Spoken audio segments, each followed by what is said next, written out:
নমস্কার বন্ধুরা, আমি তোমাদের রঞ্জিত স্যার বলছি। আজকে আমি ইএনভিএস পরিবেশবিদ্যা সেকেন্ড সেমিস্টারে তোমাদের যে এমসিকিউগুলো বাকি এমসিকিউগুলো এনেছি। তোমরা দেখেছো আমি অনেকগুলো ভিডিওই দিয়ে দিয়েছি, এমসিকিউ এসিকিউগুলো পুরোই দিয়ে দিয়েছি, 5 মার্কসও দিচ্ছি। এই কোশ্চেনগুলো তোমরা করে যাও, আগের সেমিস্টারের মতন পুরো কমন পাবে তোমরা। এবং এই যে কোশ্চেনগুলো আমি দিয়েছি, এটা হচ্ছে আমাদের যে রোগগুলো আছে সেকেন্ড চ্যাপ্টার এবং থার্ড চ্যাপ্টারের দুর্যোগ, ওইখান থেকে দিয়েছি। ঠিক আছে, তোমরা দেখতেই পাচ্ছ স্ক্রিনে। আমি একটুখানি আলোচনা করে দিচ্ছি উত্তরগুলো। ঠিক আছে, উত্তরগুলো দেখবে তোমরা, করে লেখা আছে আলাদা করে। যেমন ডেঙ্গু রোগ প্রসার ঘটায় যে মশা, সেটা হচ্ছে কি, অ্যান্সার হচ্ছে কোনোটিই নয়। এখানে যে আছে সেটা কোনোটিই নয়। ঠিক আছে, আবার দেখো আনুমানিক পৃথিবীর প্রায় অর্ধেক মানুষ বসবাস করে কোথায় কোথায় বসবাস করতো সেই জায়গাটা? দক্ষিণ পূর্ব এশিয়া, পূর্ব এশিয়া, ইউরোপ। অ্যান্সার হচ্ছে তোমাদের দেখো নিচের দিকে আছে অ্যান্সারটা, ঠিক ঘয়ের নিচের দিকে অ্যান্সারটা আলাদা করে দেওয়া আছে। হ্যাঁ, অর্থাৎ তোমরা নিচের দিকে যদি একটু স্ক্রল করো, তোমার নিচের দিকে দেখবে অ্যান্সারটা দেওয়া আছে দক্ষিণ পূর্ব এশিয়া, এই উত্তর ক দিয়ে। 210 নম্বরের দেখো, ধূমপান নিচের কোন রোগটি হয়? Cholera, COPD, malaria, typhoid. Answer হবে সিওপিডি। ঠিক আছে, টাইফয়েড রোগটি হলো কোন রোগ? টাইফয়েড রোগটি হলো একটি কি জলবাহিত প্রোটোজোয়া গঠিত রোগ। ঠিক আছে, এটা একটা জলবাহিত রোগ টাইফয়েড।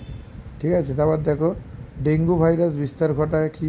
ডেঙ্গু ভাইরাস বিস্তার ঘটায় হচ্ছে সবকটি, অর্থাৎ এখানে যেইগুলো আছে সবকটি। বর্তমানে পৃথিবীর মানুষের প্রত্যাশিত গড় আয়ু মোটামুটি কত? কমছে না বাড়ছে? না বাড়ছে, গড় আয়ুটা বাড়ছে। ভারতবর্ষের সর্বাপেক্ষ সাক্ষর রাজ্য হচ্ছে কেরালা। কেরালা হচ্ছে সবথেকে উন্নত রাজ্য। ভারতের সর্বাধিক জনবহুল দেশ হচ্ছে বিহার। ভারতের নতুন জনগণ দেশ হচ্ছে, তুমি জানো, ভারতের নতুন জনগণ দেশ। ওয়ার্ল্ড হেলথ অর্গানাইজেশন, WHO এর পুরো নাম।